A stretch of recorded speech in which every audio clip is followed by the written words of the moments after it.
Welcome to the song and dance of medicals and a personal injury mediation. I'm Phillip Vondra, chair of the Beverly Hills Bar Association Personal Injury Law Section.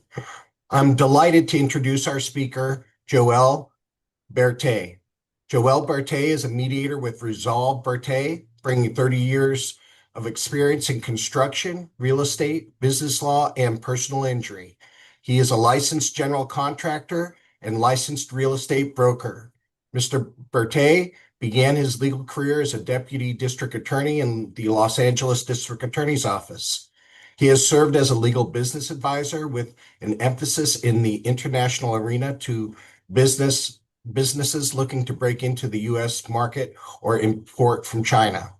Throughout his career, Mr. Berthet has worked on projects ranging from high-end residential developments to large-scale commercial properties, developing expertise in complex business and construction disputes.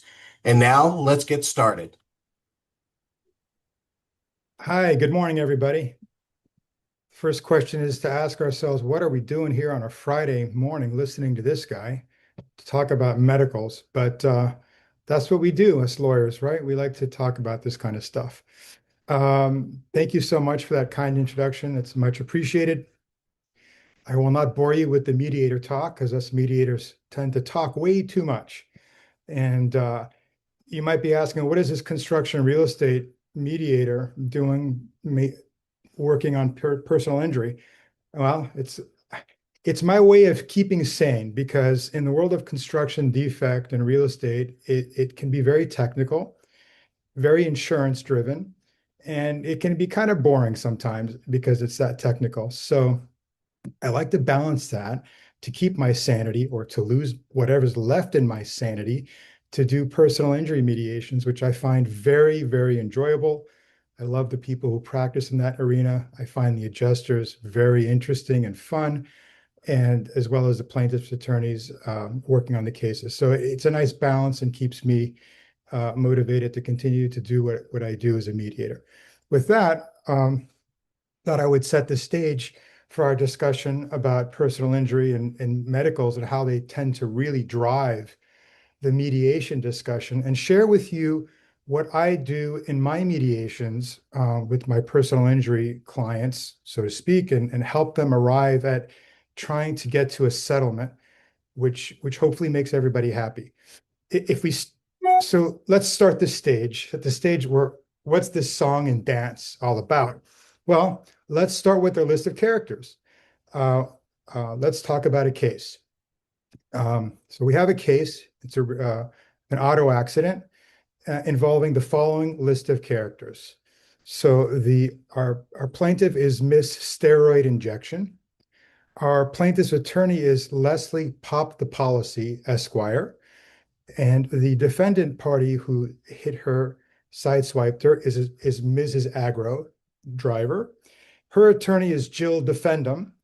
And the insurance company is called Deny and Defend. And the adjuster who has shown up to mediate the matter is Fräulein Fraud Finder. And the mediator is Mr. Mouthful. So that's our list of characters. It's a classic somebody making a left turn at a light and they get sideswiped. Liability is not contested for purposes of our mediation, which is always how these mediations start. The insurance company will say, we're not contesting liability for this purpose, but we're here in good faith to talk about a settlement. Wonderful, which means they're willing to talk. The insurance policy with Deny and Defend is a $250,000 policy. And the medicals that comprise the plaintiff's injuries total $185,000. Now, I have a little spreadsheet I'll share with you a little bit later on, and I'm also happy to share that spreadsheet. And I wrote an article that is pending review by the Daily Journal, which kind of lays out this whole story that we're talking about. And I'm happy to send that off to everybody if you'd like it, whether it's published or not in the Daily Journal. It'll kind of lay out our discussion for today. So what's going on? We show up in the mediation, and how do these mediations typically go? Well, Mr. Mouthful mediator will talk about his wonderful past for 30 minutes. Hi, my name is, Mr. Mouthful, and I've been an attorney for 35 years, and let me tell you about my experience, and goes on forever. And then I'll spend about 10 seconds talking about mediation confidentiality and talk about self-determination of the parties. Wonderful. Um, I don't find that to be very useful. If they've chose you as a mediator, they know who you are, just get into it. So I like to show up and say, hi, this is me. How can I help you? So let's just get into it. The So it's going to start with the plaintiff. What's the demand? They get to go first. Fine.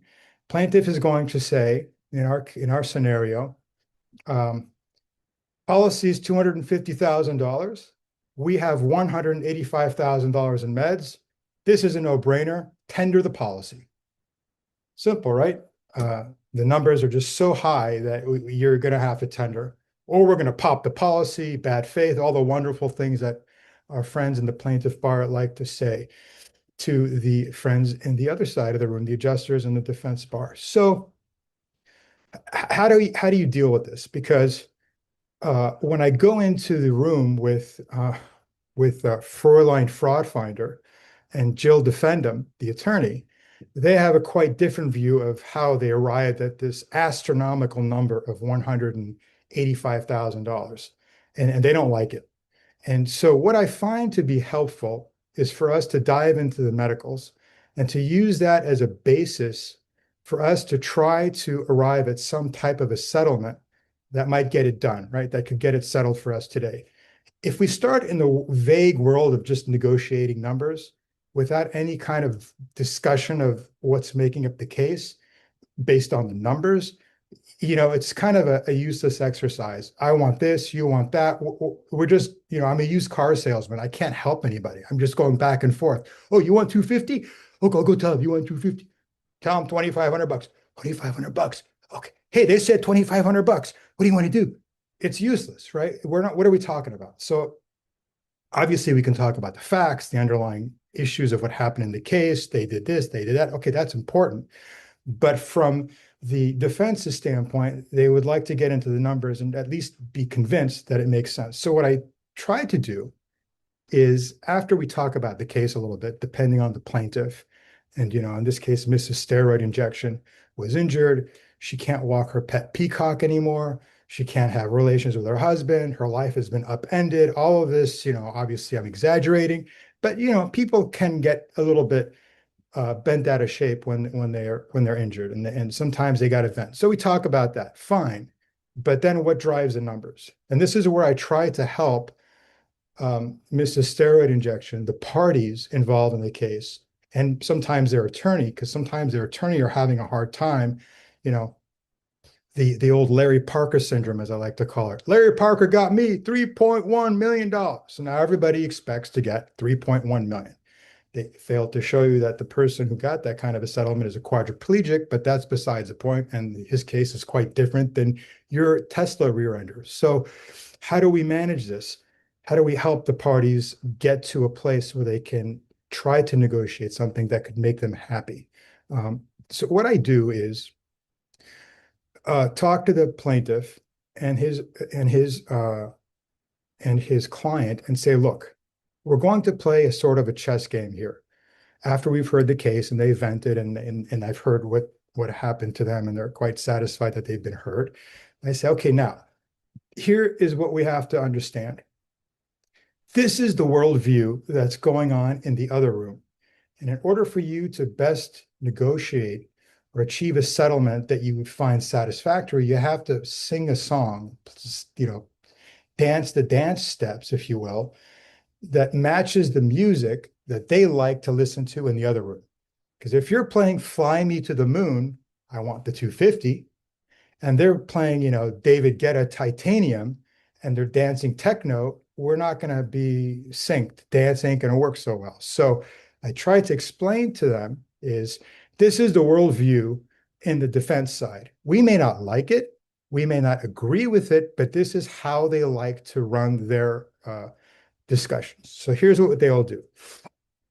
They'll look at the meds, and of course, their general view of medicals is they're overinflated, nonsense, bullshit, overcooked, put together by crony doctors, all of the rest of it. And I try to share that with people, obviously in a very delicate way, because if they're very sensitive, I don't, I'm not so aggressive with the language. If they're not so offended and I can be a little more direct with them, I'll paint that picture. But I try to get that, I try to make that point to them. Look, this is how they view it.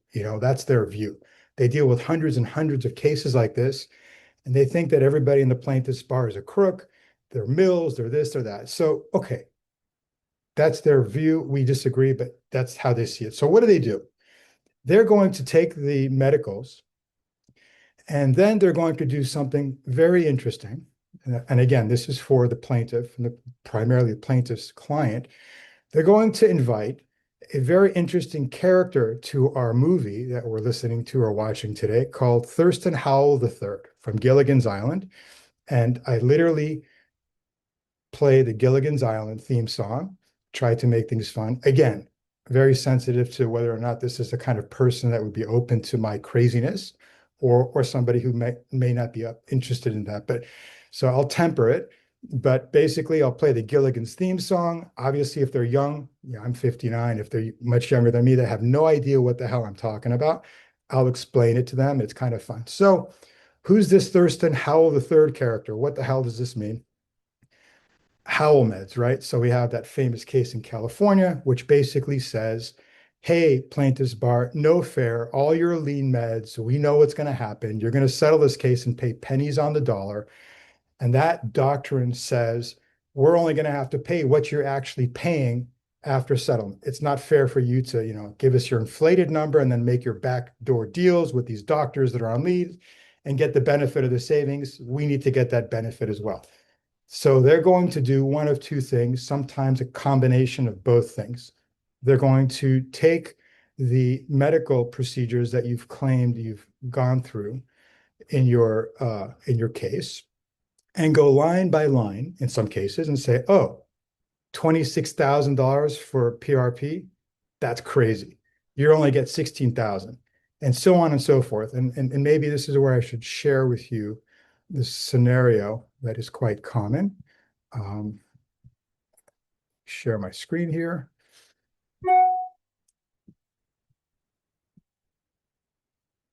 Okay, great. So let's get rid of this. Give me a second here. Second.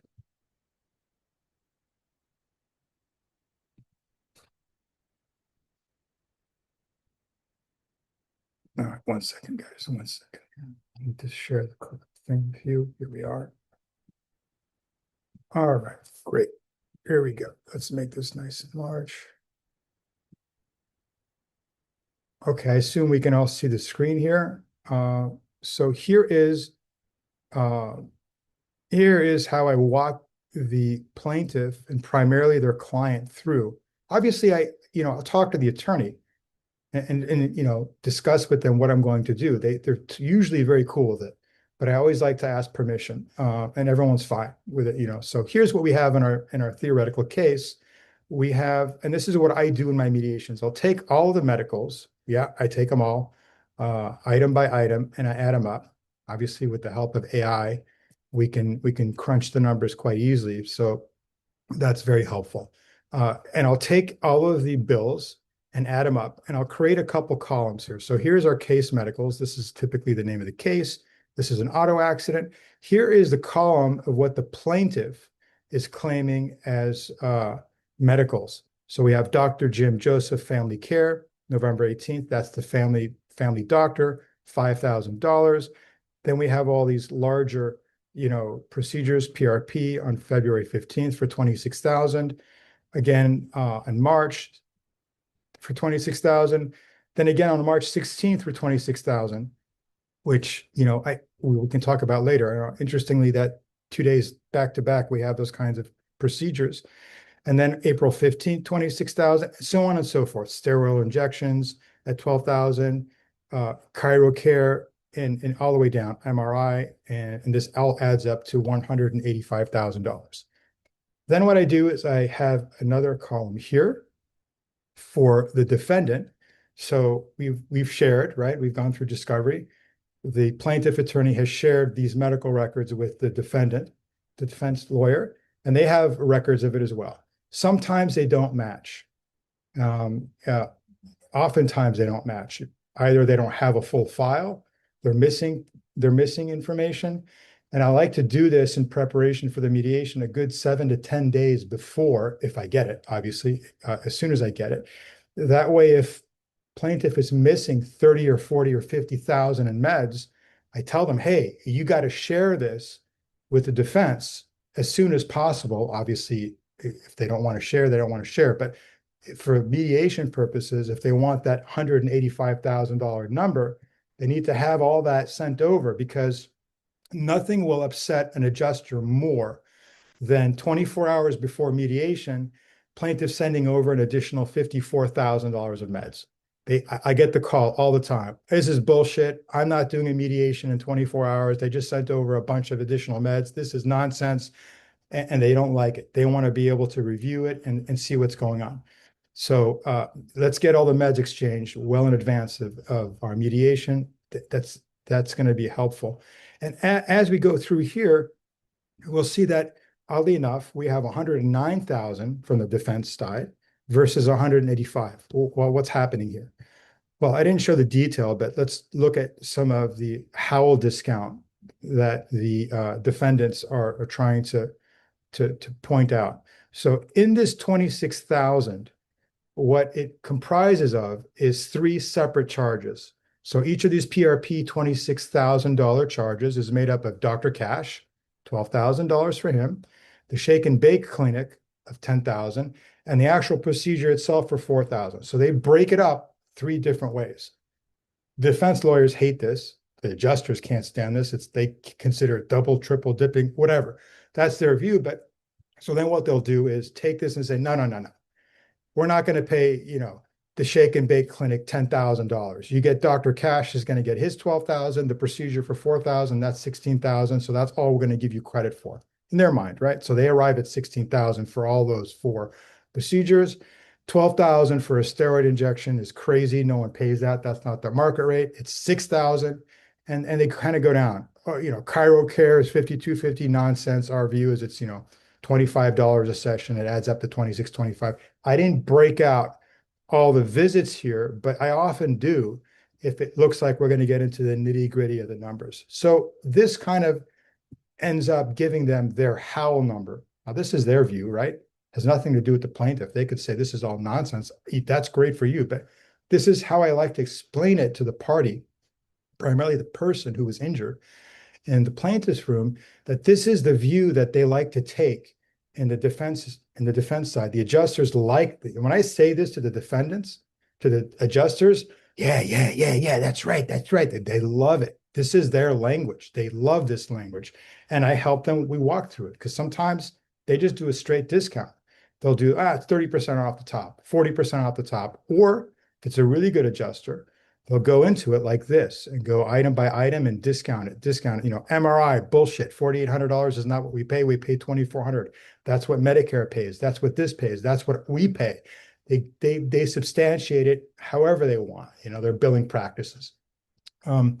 Then if there's a missing item, like here we have an urgent care visit of $895. It's on the defense side. It's not on the plaintiff side. I'll point it out to the plaintiff. Hey, by the way, you forgot to put in your $895 urgent care. And we kind of get through the accounting. Now, what I like to do at this point is tell both sides, look, we may not agree on the way that we view the numbers, but we have to at least agree on what the numbers are. There's nothing harder to do in a mediation when they've got 275,000 in meds and the defendant has got 190,000, but they don't understand where that number comes from. We're not going to get anywhere.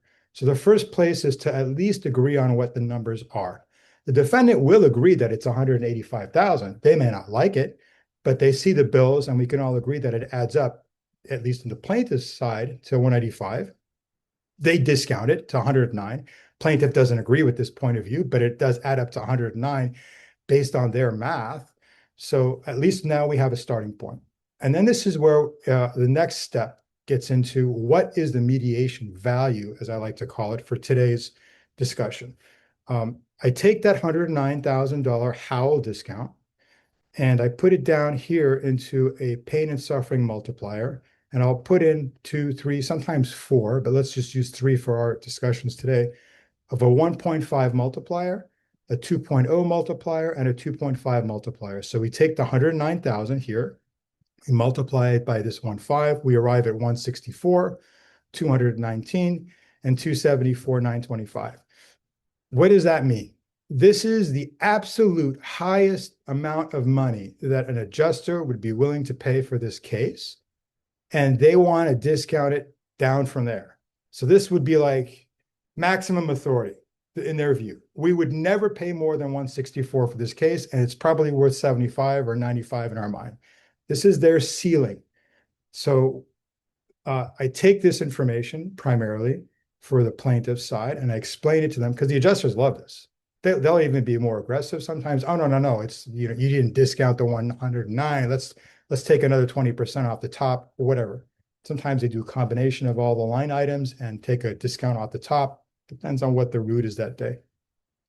So we arrive at this, then we do this multiplier, and we arrive at an absolute maximum number that they'll ever pay, and it will play with the multipliers.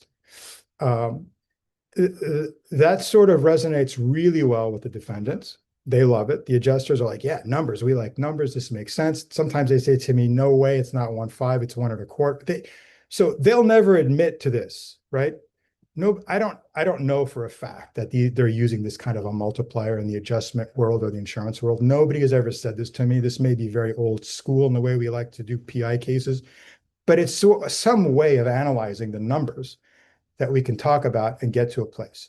Now, that is a good way to explain to the plaintiff that they're not going to get 250, for example, or they may not get 250, or it may be hard to get policy. They're going to want to negotiate down from there. That's how I explain it to the plaintiffs. It helps them get a better understanding of what's going on in the mind of the people in the defendant's room. And then for plaintiff, I say to them, well, that's how they view it.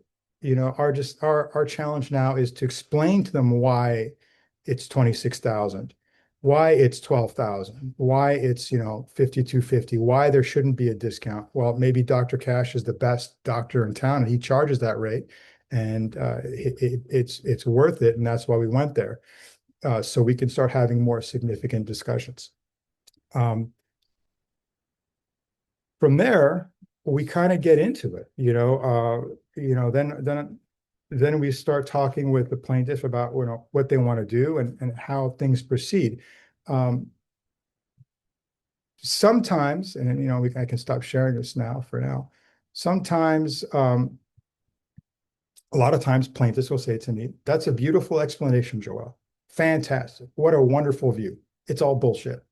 I don't believe it. That's not our point of view. That might be how you think it works. That might be how the defendant guy thinks. We're plaintiffs. If it wasn't for us, and I tell this to the defendants as well, I say, listen, guys, that might be your view, but and you think that these guys are all ambulance chasers and they're all mills and everything. But let's take the flip side for a minute. You got to look at things. What's it look like in the plaintiff side? Plaintiff side is, if it wasn't for them, none of these people could ever get recovered. None of them. I mean, if it wasn't for big bad lean meds, nobody could get, treatment. Nobody's going to get treatment. No one's going to get the kind of a treatment that they need if they're with Kaiser or any of the other providers. No one's going to give them these kinds of advanced, steroid injections and PRP and anything else that they need if it wasn't for the lawyers. Insurance companies don't ever pay people when they call up and say, I had an accident, give me, 20,000 or 30,000 and we'll call it a day. You never pay it. You force people to go hire lawyers because you don't play ball. You're not reasonable with them until the lawyer shows up. So if it wasn't for the lawyers, this is, of course, the plaintiff's bar, and I believe this to a certain extent. You have to be honest. I mean, if it wasn't for the plaintiff's bar, a vast majority of people couldn't get recovery, couldn't get help.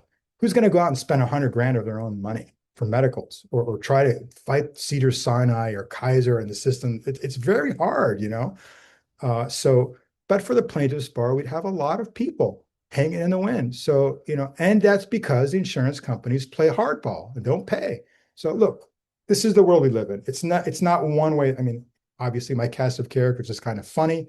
I do it to make it amusing and interesting, but we can all talk about theory of plaintiffs and defendants bar, but that's like to remind the defendants of it. So what I think is helpful for the defendants to take our plaintiffs, Leslie popped the policy very seriously, is now when we get into our discussion of what we could settle for, I tried to have a little more open discussion with our friends in the plaintiff side. I tried to get an understanding of where they want to end. Oftentimes, if it's somebody I have mediated with before and they trust me and they believe me when I tell them I'll keep things confidential, they give me their bottom line number. And I try to say this to both sides. Can you give me your bottom line number? And I know everybody wants a deal. So, if the plaintiff says to me, listen, Joel, we've done a couple of mediations before. I trust you. I know you're going to do me well. You're not going to screw me over. Let's do something.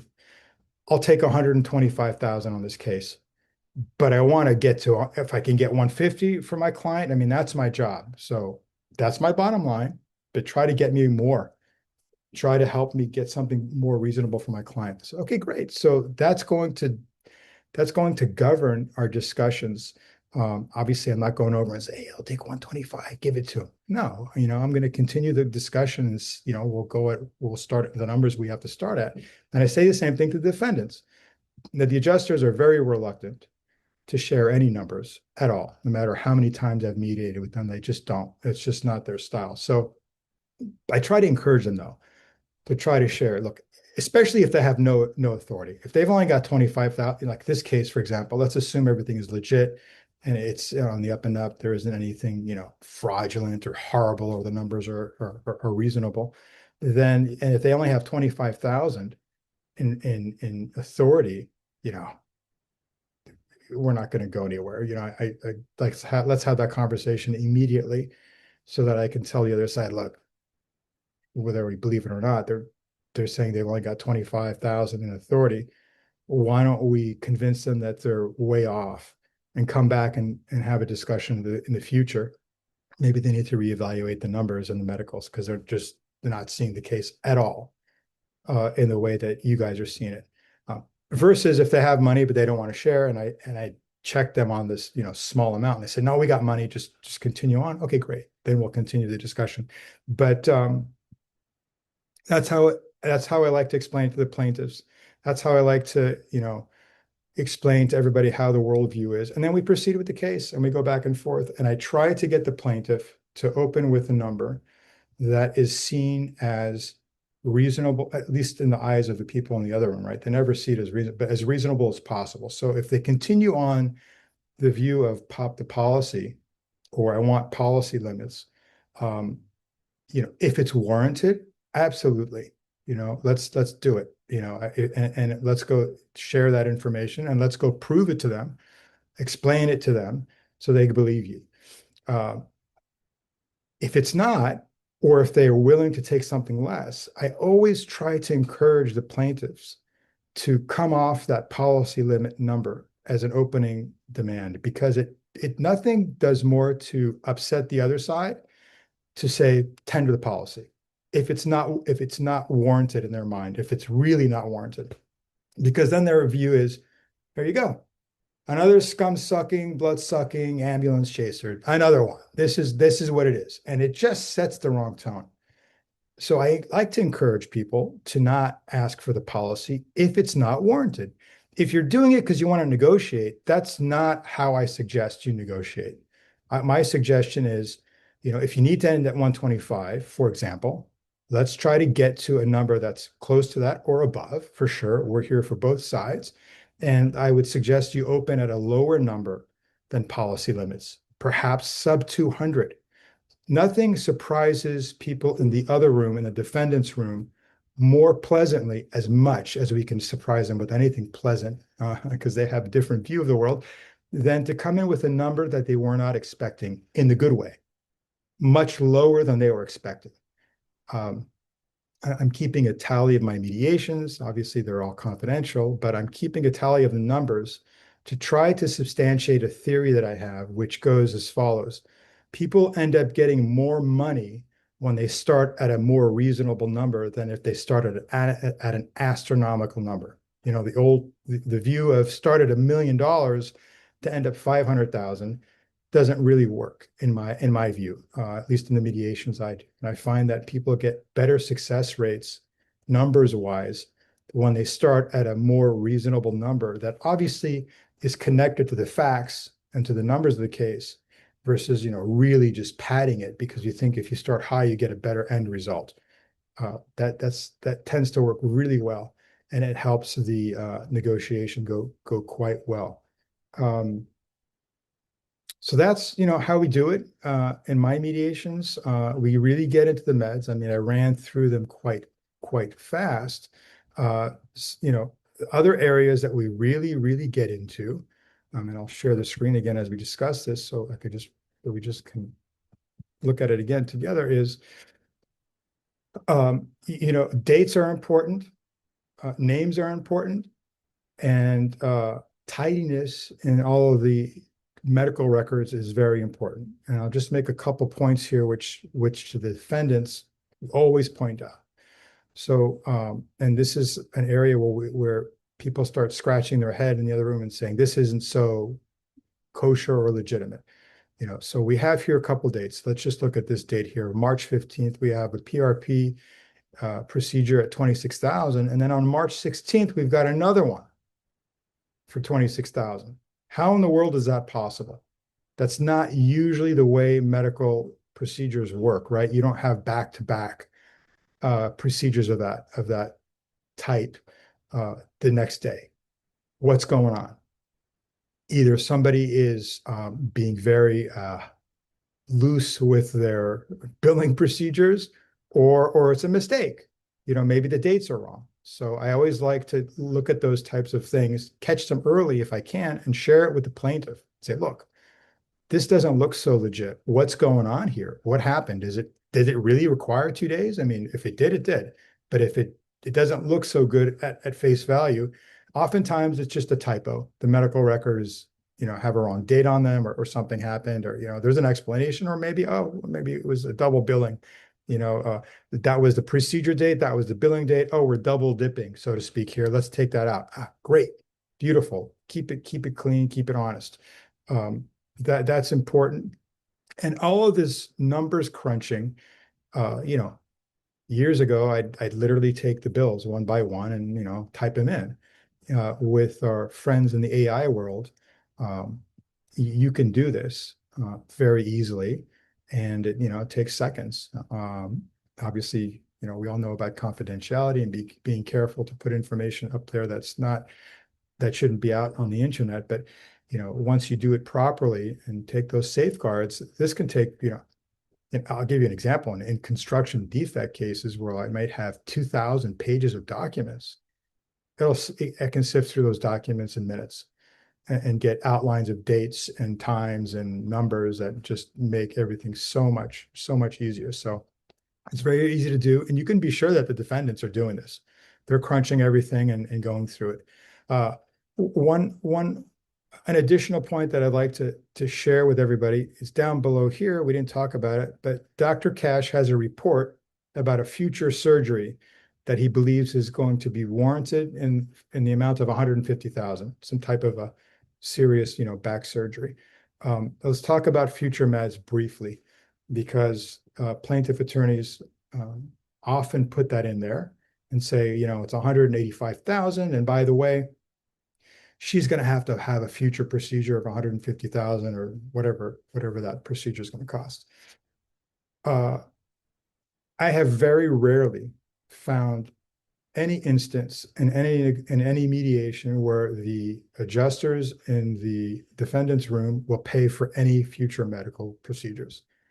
Their response is, go under the knife, have the procedure done, send me the bill, and then we'll talk. Classic insurance talk, right? So that's what they always say. And when I share that with the plaintiff or the person who's injured, I say to them, look, if that's definitely something you want to have done, That's a discussion between you and your doctor. You make that decision. And if it's going to have to be done, I would suggest that you might talk with your lawyer and maybe have that procedure done and then come back to mediate this matter, because they're never going to pay for it until it's done, ever.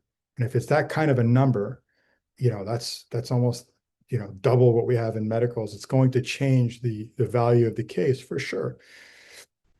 So that's something that it's disappointing to a lot of people, because their view is if it's some kind of a procedure they may have, they're not sure if they want to. I mean, look, people don't like to have surgeries and do things unless it's absolutely necessary. Sometimes they want to think about it. Sometimes it's something that's going to hopefully go away over time.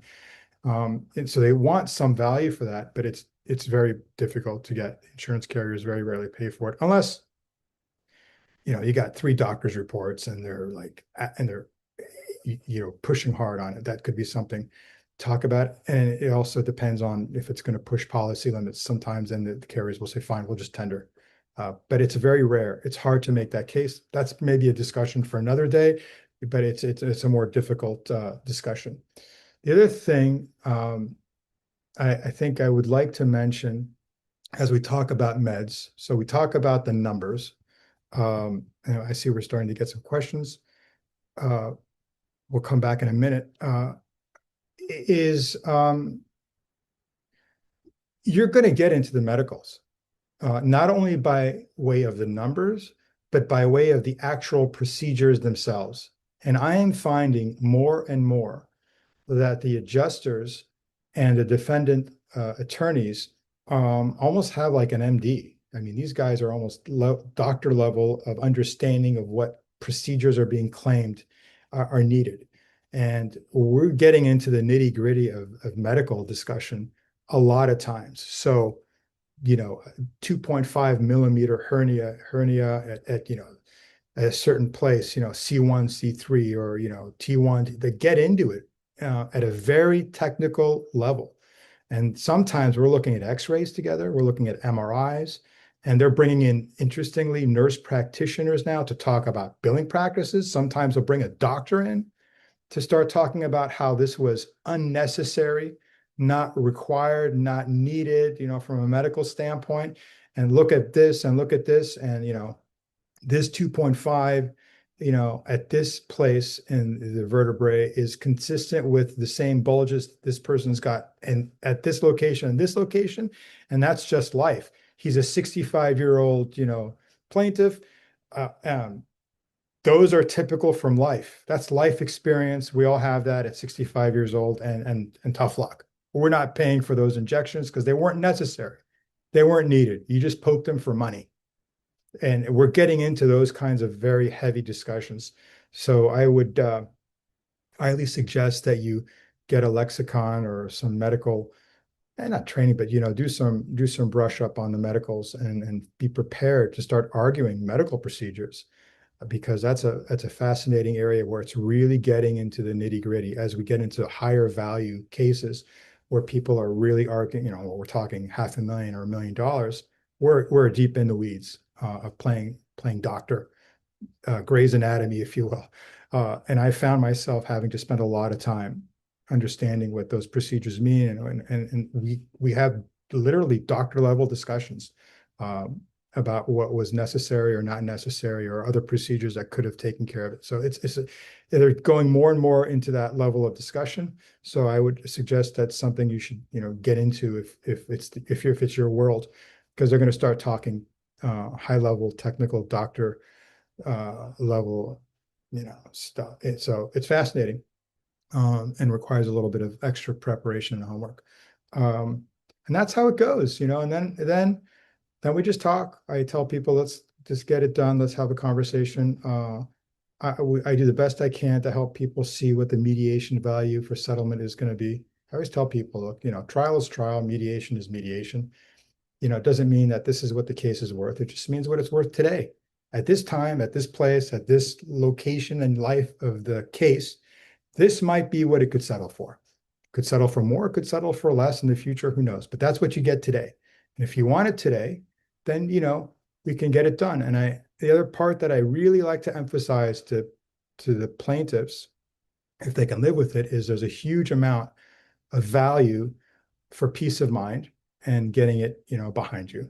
So if that's worth something, then you should take that into consideration as well. For me personally, peace of mind is a high value. I would be willing to pay in the way of a discounted settlement so that I could get out of a lawsuit. That's me. I think it's important to have peace of mind and not have to deal with lawyers and depots and all the rest of it. That's why I became a mediator. I didn't like the practice of law in the way it's tough, it's hard. So that's something I try to explain to people, and that you may want to settle it for less than you were hoping for, but peace of mind, money in the bank today, and you're done, and you move on with your life. So go on a vacation, have a cruise, enjoy yourself, go celebrate. That's worth a lot. And that's it, my friends. That's sort of how I use it. And then obviously the facts of the case definitely are not, we don't forget that, we don't just talk numbers. This is not like an accounting procedure, but if it's the more run-of-the-mill typical kind of a case where, people are just, they're injured, and I guess, I don't know how in the normal manner, there's not terrible lifelong injuries here, then this can usually help get it done, which is the vast majority of the volume of mediations in the personal injury world that we see. The more traumatic ones may more be driven more by the facts and the injury of the case. If there's a traumatic brain injury and all these more traumatic events, medicals are important, but maybe less so important. What happened to this person is really going to drive the case. The narrative and the optics, of course, are going to be more important in those kind of cases. So you have to balance it. This may work in some cases. I think it works in the vast majority of your typical type of a slip and fall or auto accident where we don't have traumatic injury. We have more normal type of injury, the more typical type of a volume that we get. This is very helpful and very effective. In the world of more dramatic, traumatic injury, this may not be as important. It may be, 50-50. Case facts are going to drive it much more than just talking meds. That's how it works. And I found it to be very, very effective. It has worked very well for most of the mediations that I do, and people find it helps them settle, and it helps the attorneys have open discussions with their clients. So that's the song and dance of it. And with that, I guess we'll open it up to questions. All right, let's see here. Shelley. Hi, Shelley. Shelley wants to know, what AI safeguards do you use when you submit documents for review by AI? Well, depending on which AI you use, there are privacy selections you can choose to make it confidential. You can tell it not to use your information to learn, which is telling it not to put it out there on the internet, and many others. I would suggest you do some research because they all have different, Claude and Gemini and Chat and Brock. I mean, there's quite a few of them out there. Find the one that you like and take a dive into it and ask it, hey, I'm an attorney, I need confidentiality, so and so. And then we have quite a few of legal AI systems that have even higher levels of protection. The other simple way of doing it, you won't believe this, I go into AI and I say, I'd like to put this document in. I'd like it to be confidential. I want you to scrub the names. And then it'll give it to me and scrub the names. Obviously it's out there, so you got to be careful. So I would do a little bit more research on that, but it exists. You can toggle on and off confidentiality restrictions. So, there's options you can find. I think that the world of, confidentiality, AI, we can't use it, we're lawyers, we're way beyond that. Way beyond that. I think find the one you like, and make yourself comfortable with the safeguards, and it'll be fine. It'll be fine. David Schraga, hey, Mr. Entertainment Mediator. What happens when the adjuster who's there is going through this process with you, and it seems clear there is a range that appears reasonable to you, and the adjuster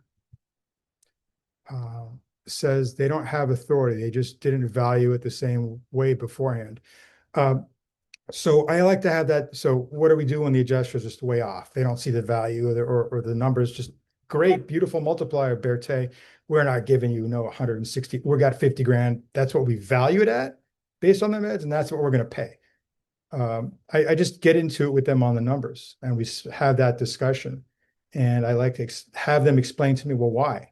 Why? What are you seeing that's not right here? I mean, you can say all day long, this is unnecessarily overly cooked. They overcooked the turkey. They didn't do it. Unreasonable. Okay, fine.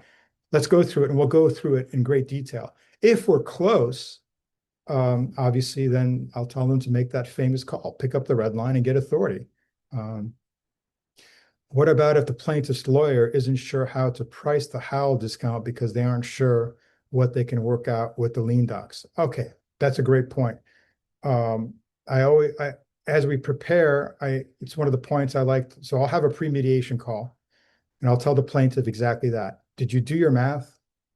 Do you know how much you're going to get in all these different scenarios? And I have a calculator, by the way, that I also use to help the lawyers understand, because the clients want to know how much money and am I getting at the end of the day? How much is in my pocket? That's a very confidential and sensitive discussion because the lawyers take their cut, 30, 40, whatever the deal is, that they did on contingency. And I tell the lawyers, have your calculator ready, run your numbers. If they don't have one or they need some help, I give them one I have. Add up your expenses, take it off the top, take it off the bottom. Everybody runs it differently, but at the end of the day, they need to be able to tell their client, if we settle at 150, you're going to get $45,000. And then, clients like, I'm not taking 45, I need 65. Well, then they either have to discount their fee or they got to go prepare their doctors for what they can do. And they need to have that discussion as they prepare for mediation. This is what I tell people. Talk to your medical providers, find out what they're willing to do, or at least you have a practice that they understand that they'll accept. So, Dr. Cash at $26,000 a pop, I'll take 10 grand. Okay, fine. Okay, if that's your deal, that's your deal. If it's a normal case, I'll take 10 grand. If it's a loser, I'll take 5. Whatever it is, however deal you've arranged, whatever arrangement you have, you need to know that so that when we're in mediation, you can talk to your client and say, look, this is how much you get at the end of the day. If we take that number, I think it's a good deal or I don't think it's a good deal. So you got to have your math prepared so that you understand what's happening. Nothing will destroy an attorney-client relationship in the plaintiff world when they get $175,000 settlement and client's getting 20 grand or whatever the number is. And they're so upset you can't believe it. Fire the lawyer, and then the lawyer's got a lien on the case, and it's horrible. So I tell the lawyers, do your homework, prepare your client, have this discussion with them, take this spreadsheet, explain the Howell discussion with them, have your personal calculator. Look, Mrs. Steroid Injection, we're going to have our mediation tomorrow. This is how they view it. I'm going to try and get you the policy, but if we end up settling at 125, here's what it looks like. If we settle at 100, here's what it looks like. And show them all the different numbers, high, medium, low. Pardon me, high, medium, best case, worst case, somewhere in the middle, so that the clients are able to make a decision. It's not a shock to them when they see that it's $185,000 settlement, but I get 40 grand. Well, what the hell, man? Where's my money? People get upset. You got to show it to them in the numbers, and the numbers never lie. So that's how you got to prepare them. Phillip, how does a life care plan factor into the defense analysis, and what factors need to be presented so that they recognize the need for future care? Fascinating. Great question, Phillip. That's a discussion for an entirely different day. It has huge bearing on it, and it goes back to the discussion of meds and numbers. The big 30,000-foot answer is they need to believe it in the other room. The defendants need to believe it. The adjuster needs to believe it. If it's a very poorly put together life plan by a doctor who's under, federal indictment because he got nailed for lots of, potential fraud, that's not going to go very far. If it's put together by a highly reputable doctor and a team of experts that has, normal to high reputation, that goes very far in the other room. So, and then what happens then is a whole different discussion. But It's got to be legit. It's got to make sense. The numbers have to add up. It can't be a $50 million life care plan for somebody who was a welder making 40,000 a year. These things have to factor in. And of course, depends on their family and so many other factors. But it goes back to the numbers and reliability of the people putting together the reports, I think is the short answer. What's the Howell discussion? Ralph, the Howell discussion. Howell is based on the Howell doctrine is based on a case um, called Howell versus something meat packers of California. I forget the exact case citation. I can get that to you if you want. But basically, it was Howell versus, and it became this Howell doctrine, which says generally, hey, no fair, you plaintiff attorneys, you can't, ask us for the full value, 185,000 in this case, when after we settle for 150,000, let's say, then you go back to those doctors and instead of paying them 26,000 for each of those procedures, you're only paying them 10 and you're getting to pocket all of that additional money. That's not fair. The value of the med should be based on the after discount lien because all these medical providers haven't been paid. They're in the deal. They're hoping to get money after it settles. So they do it on lien. The case has got a lien against the medical provider has a lien on the case. And after it settles, they get paid. So there's a negotiation after the fact. So Howell says, hey, no fair. You shouldn't get paid 100% on these inflated numbers based on liens. You should be paid on what they're actually going to get paid for. So that's the Howell discussion. Phillip, should the plaintiff's attorney present the reduction amounts with the various carriers? Yeah, possibly. Should the plaintiff take the step of going through the Howell, calculation as we begin? Maybe not. Maybe you put it in as it's presented, I would suggest, and then I would be prepared to explain to my client, as to why they're going to have this Howell discussion. And then you got to explain to the client, yeah, we're going to have this discount. And it sort of makes sense because I'm going to get the discount for you. I mean, it's based on logic, right? They're saying I'm only going to pay, 16,000 for the PRP procedure. And I'm probably only going to pay 16,000, or maybe we're only going to pay 10 or 12. I mean, I have a special deal with Dr. Cash. So I think you got to be transparent with that and explain it to them. And that's why we arrived at the discount. But I would tell the plaintiff to keep the full value number in there, not discount it themselves, but maybe use that as an opening instead of pop the policy number 250, say to the client, look, this is how they view the world. Let's try to get a good settlement here. Berthe has always told me in my mediations with him that, start with a reasonable number, we get a higher number. Let's trust him and see if we can get there. Start at 195 or something like that, and then have that discussion internally with your client about how it's going to go. Shraga, another question. A lot of times plaintiff lawyers and adjusters know each other already from other cases due to the volume of cases where they come across each other.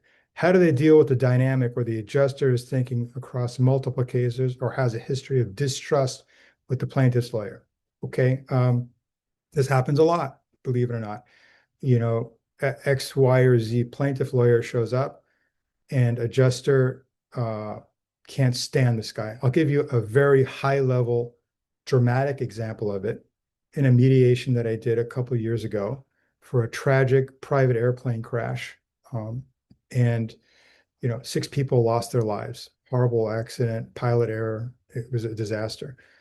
Insurance, most of the plaintiffs had settled out with the insurance company. There was one family left, the mom of the survivor, and the insurance company just wouldn't offer her a reasonable amount. And a very high level person, high value, in life discussions that we had earlier. The numbers are very high.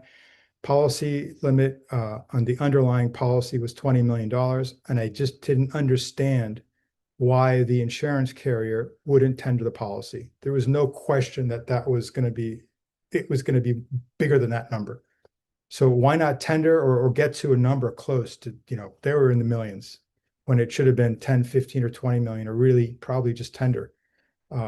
The insurance adjuster in that case had a grudge against this particular plaintiff's attorney who's world known for getting massive verdicts, and it couldn't stand his guts.